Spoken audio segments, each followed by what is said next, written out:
When I first started this exercise, I thought I would only list 10 heroes, but then I got started and wow, there is no way I can keep this list to 10. And so I present to you the 10, 20, 30, 40, 50 characters I'd love to see added to Marvel Rivals. At some point. I know plenty of these won't be added for a really long time, if ever. The way I've broken this up is to put the characters into 5 separate categories, those being heroes, X-Men, Spider-Man villains, general villains, and the last category, which is just heroes I kind of vibe with for no particular reason. So with that out of the way, I'm Das Food. Thank you so much for tuning into my channel, and without further ado, let's begin. First up, we have number 1. Ghost Rider. When I was a kid, this guy was my absolute favorite superhero. He was actually the first comic book that I ever bought. These days, I don't know if Ghosty is still my absolute favorite, but he's definitely top 5, for sure. He's got an awesome look, great lore, and abilities that merge well with Rivals' playstyle.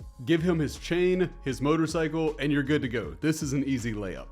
Next up is number 2, Blue Marvel. And while I know he's not as well known as some people on this list, he should be. This is a guy that really deserves his own movie, and if Disney wants to revamp the MCU because it hasn't been necessarily great lately, Blue Marvel would be a great addition. Like a lot of people on this list, I don't quite know how his powers would stand out in the game, but they've already gotten creative with people like Jeff the Landshark, so anything's possible. After that, we have a real heavyweight of Marvel superheroes, that being number 3, Daredevil. You know him, you love him, and you probably want him in the game. His blindness could make for some really unique gameplay, and now's a good time to add him since he got his show rebooted and lots of people are re-interested in the character. He would need to be a DPS, obviously, but from there they can really do whatever they want with his kit. Keeping it with a Netflix sort of thing, we now have number 4, Jessica Jones. I don't know if many of you watched her Netflix show, but if you didn't, you really should carve out some time to check that out. The show was amazing, and frankly, so is Jessica. She would fit tremendously well in Rivals, and I would definitely sink some time into her. Next up, we have a bit of a mirror match, that being number 5, Beta Ray Bill. And look, I know we already have Thor in the game, so Beta Ray Bill's playstyle would likely be tough to differentiate. But that doesn't mean the devs shouldn't try though, because Beta Ray Bill has an iconic look, cool powers, and a kit that screams to be added to a game like this. Very cool character, definitely worth an addition. After Bill, we have the Merc with a Mouth, number 6, Deadpool. No matter how you feel about the character, he's definitely going to be added at some point. I mean, goodness gracious, he already has a character card in the game. Deadpool is a bit of a controversial hero because of his fan base and the general perception of them being kind of obnoxious, but many people do love him, and his extremely unique abilities leave a wide range of options for bringing him into the game. We'll do a couple of other movie characters now, starting with number 7, Captain Marvel. Much like Deadpool, this character has a lot of people that hate her. But does she have fans? I would have to think so. There's a lot to work with this hero, and while she's probably not the most heavily requested addition out there, she's so important to the Marvel universe that the game kind of feels incomplete without her. Definitely a worthwhile addition. Next up, we have number 8, Ant-Man, and he's another one that has gotten the Hollywood treatment to mixed results. His films are far from the most popular around, but that doesn't change the fact that Ant-Man's powers are insanely cool and can make for some really great gameplay mechanics. You could even have it like be kind of a cloak and dagger situation where maybe it's Ant-Man and the Wasp if you wanted to do that. I don't know. It's just kind of an idea off the top of my head, but either way, an ult where Ant-Man grows to be giant would be super cool, or they could have him use the Thanos strat if they're brave and just kill, insta-kill an enemy through, well, you know how he would do it. Number 9, Drax the Destroyer is up next, and this one's mostly due to the fact that it's kind of weird to have Star-Lord, Rocket, Mantis, Warlock, and Groot, but not Drax. His comic design is really great, and I can't imagine how cool he would look in the Rivals graphics. We already got kind of a sort of glimpse of that with the Guardians of the Galaxy game, but I like the graphics in Rivals even more. This seems like an easy tank choice, but he could also be a beefy DPS like Wolverine. Keeping it with the Guardians, let's talk about number 10, Gamora. This one is mostly for the same reason that we have Drax here. Gamora has enough abilities that she could feel like her own unique character while also helping to fill out the Guardians roster. I would hope they would go closer to her comic look than her movie aesthetic, but both are great regardless, and I'd be happy either way. We can then add her sister, number 11, Nebula. This is a character who has really grown on me in recent years. I already knew her from the Ultimate Alliance video games. Goated, if you haven't played them, by the way. Fantastic games. But Karen Gillan really brought this character to life on the big screen, and I think she's extremely underrated. Wrapping up the cool heroes who have been in movies tier, we now have number 12, Silver Surfer. Watching this dude glide around the map would be a dream come true. He's unfathomably powerful, so he could presumably take pretty much any role, even if it's as a Captain America-like agile tank. I see people ask for him a lot, so the demand is definitely there, and I imagine it's only a matter of time before we see this character on the roster. We now move on to the X-Men tier, since there's just way too many of them not to give them their own space. Of course, I'm not insinuating they're not heroes by not putting them in the hero tier, it's just there's so many of them that are specifically X-Men heroes that I wanted to give them their own space. So, first, I want to talk about my personal dream pick. This is my number one pick in the draft. Coming in at number 13, Rogue. The thing with Rogue is that while she's a cool character, my desire to see her in the game is almost entirely personal. Rogue is from Mississippi, and so am I. What's cool about that is that most Mississippi-based characters in fiction are portrayed in a fairly stereotyped negative way. Like, you know, they'll make them really stupid or something like that. So it's cool to have a character that kicks butt and can hold her own with anyone. I'm definitely a big Rogue fan, and I have to figure she'd be a DPS, but her power draining abilities open the door to all sorts of creative options here, so they could really go any way they want with this. That she could even be a kind of cool healer in some way. I don't know. I mean, again, a lot of options. After her, we have number 14, Nightcrawler. And honestly, he's probably my favorite X-Man. Now, I have terrible aim, so the thought of adding a speedy teleporter to the game is a bit of a tough sell for me personally. But that being said, I do imagine that he'd be loads of fun to play, and he definitely fits the vibe of the game. Nightcrawler to Rivals is a must. I just think he is a 10 out of 10 character.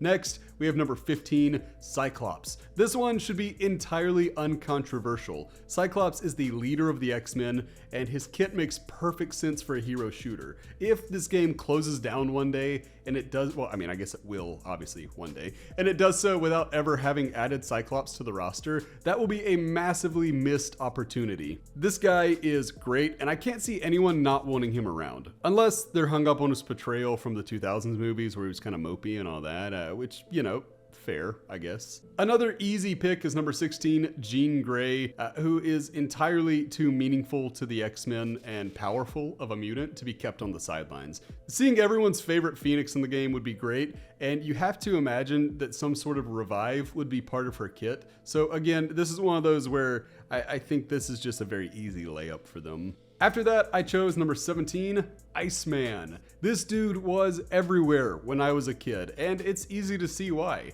Ice powers are inherently cool, get it? And while we have Luna Snow, this town is big enough for the two of them. Iceman could really go all in on the concept and be a defensive DPS, which would be great in that it offers another counter to dive comps than just Namor right now. Up next, we have possibly the coolest X-Man not named Wolverine, that being number 18, Gambit. If you're not on board for a cocky Cajun with a deck of magical cards, then frankly, I'm just not sure we want the same things in life.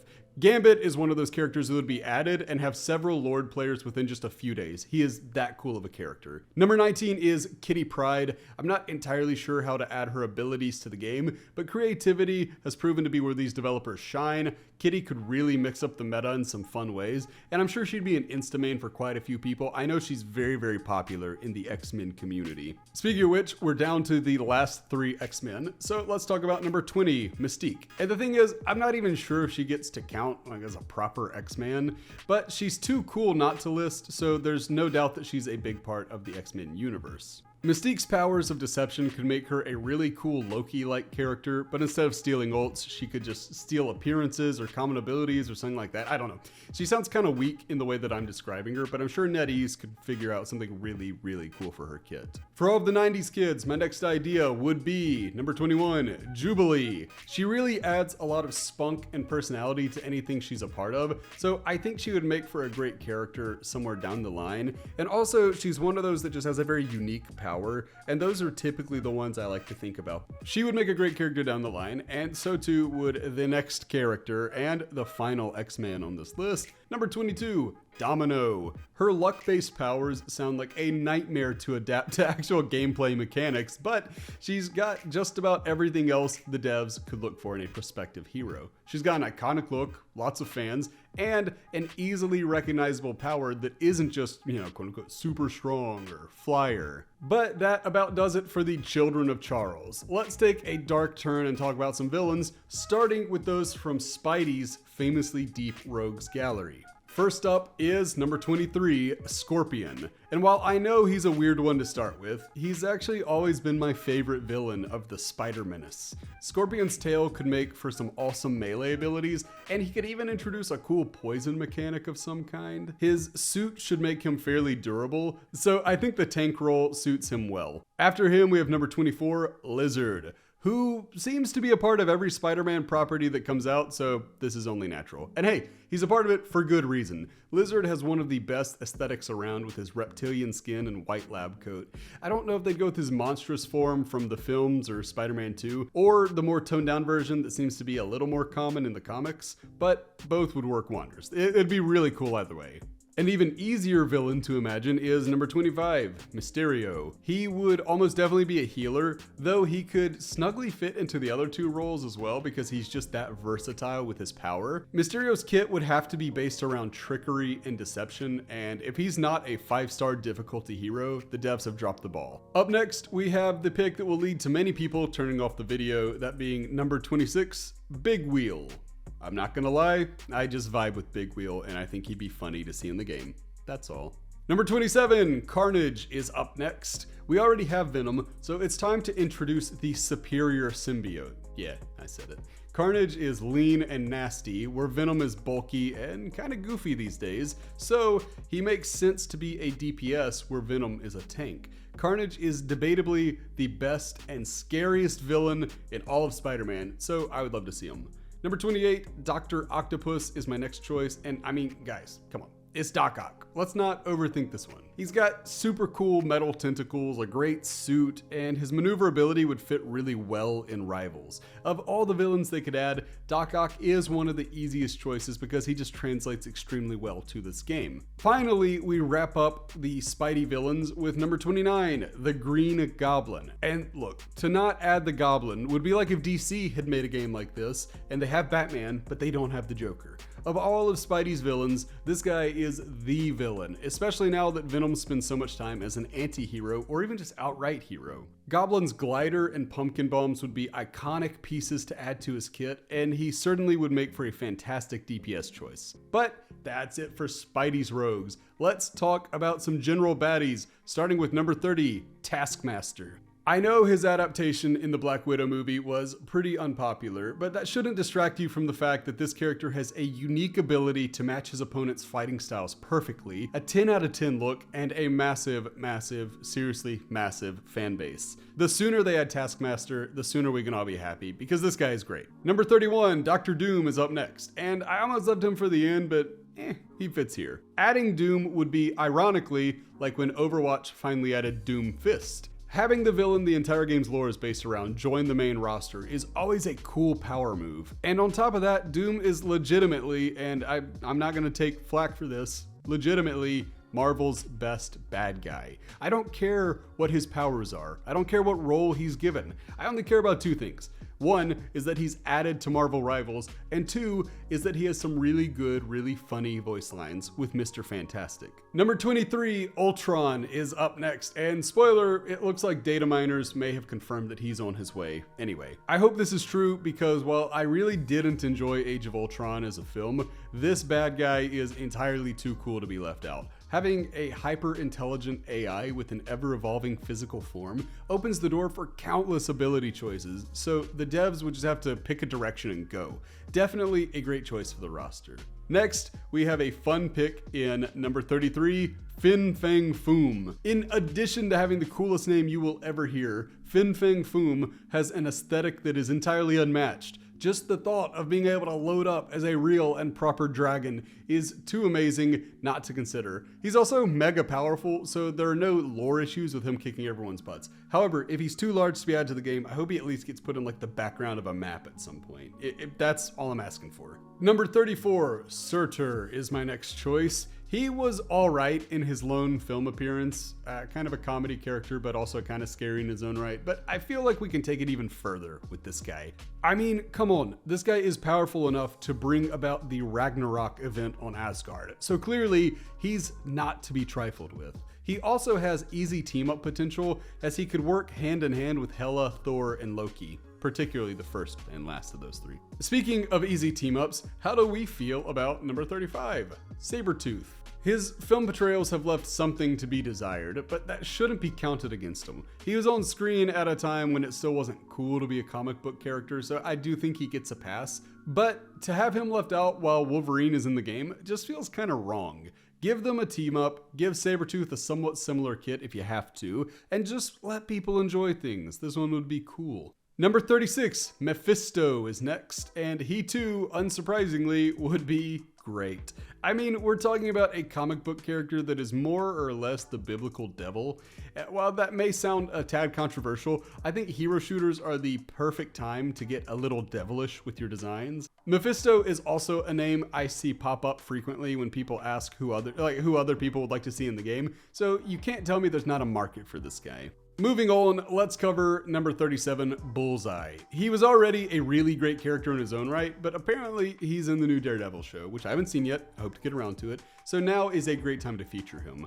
In a world full of gods and monsters, it's cool to have a guy who, depending on his adaptation, is cut from the Black Widow vein of just being a mortal who's just insanely skilled in a particular area. I think that's really cool. Number 38, Apocalypse is anything but a regular mortal. He is a world-ending threat who should inspire fear in the enemy team anytime he loads into a lobby. The cool thing with infinitely powerful characters like Apocalypse is that the devs can give them pretty much any role or any ability, and people will say, yeah, I believe he could do that, and just roll with it. Speaking of world-ending threats, and the word infinity, and guys who are sometimes a shade of blue or purple, number 39, Thanos is my final choice for this category, and I really shouldn't have to explain this one either. By modern standards, Thanos is the clearest example of a Dwayne "The Rock" Johnson-like final boss that all villains aspire to be. He was the big bad during the MCU's most popular period, meaning that the normiest of normies, which by the way, not an insult, being a normie is totally cool. I would say I'm fairly normie when it comes to all this. Would be hyped by his announcement. The normies would know this, right? In adding Evil Grimace to the game, the roster would move 100 times closer to feeling complete, whatever that means to you. But that does it for the villains category. Let us now move into the final and most vague group, the vibe picks. These are the characters who could be good or evil, popular or unpopular, new or old. They can be anything, they just have to be characters that I look at, I see, and I say, oh, that's neat. Number 40, Deathlock kicks off this illustrious and ill-defined category. I used to have an action figure for this guy when I was a kid, and I just always loved it. I always thought he looked so cool. When I started looking into him sometime later, I was pleased to see that, yeah, this guy is pretty much the coolest thing ever. He does get hacked and forced to work for the villains a lot, but hey, that's what happens when you have a hero that doubles as the world's most dangerous toaster. I would adore seeing Deathlock in the game, and since the game has added outside of the box picks like Squirrel Girl, Cloak and Dagger, and Magic, I don't think that's impossible. Number 41, Man-Thing is up next, and my goodness, what a cool guy. Obviously, he's the Marvel counterpart to DC's Swamp Monster. No, I don't know who came first, and I'm not gonna look it up. Sorry. And that is absolutely a compliment. Having a character that hangs out in the swamps of Florida and vibes with nature is such a cool concept. He's easily slated for the tank role, though they would have to be careful not to make him too similar to Groot. However, I'm very confident they could do this character justice. Make sure you're sitting down, because the next up is number 42, Black Cat. What I love about Black Cat is that she's essentially the result of the world's coolest science experiment. She's what happens when comic book writers ask, what if we took Catwoman but made her even hotter? And the results speak for themselves. Marvel Rivals is already famous for adding a plethora of really attractive characters, both male and female, so Black Cat would be really popular with that section of the player base. If you look closely, you may even notice that she's a really interesting, cool, nuanced character, but I know that's crazy, so we're not even gonna get into all that. Number 43, Lockjaw is my next pick. I love these types of oddball, out of left field picks, and I think this character would really grow on people. He's the world's first or second coolest superpowered dog. Put some respect on Crypto's name. He's great, and I'm tired of the slander. And Lockjaw would slide right in alongside Jeff as the game's cutest character. And let's not forget, this dog has supremely cool superpowers. He actually belongs even outside of the meme potential, which is just gravy at this point. Number 44, Enchantress comes up next. I know she could have gone in the villain category, but her record is kind of varied like so many comic characters, but her vibe is not, so she goes here. Enchantress is powerful, cool, and her appearance fits Rivals to a T. Plus, her magical powers mean that she could fill any of the 3 roles, so they can really squeeze her in no matter what direction they decide to go with. Next up is number 45, Blade. And I hear you ask, Das Food, why didn't you put Blade in your heroes list? And I'll tell you this, hey, listen here, buddy.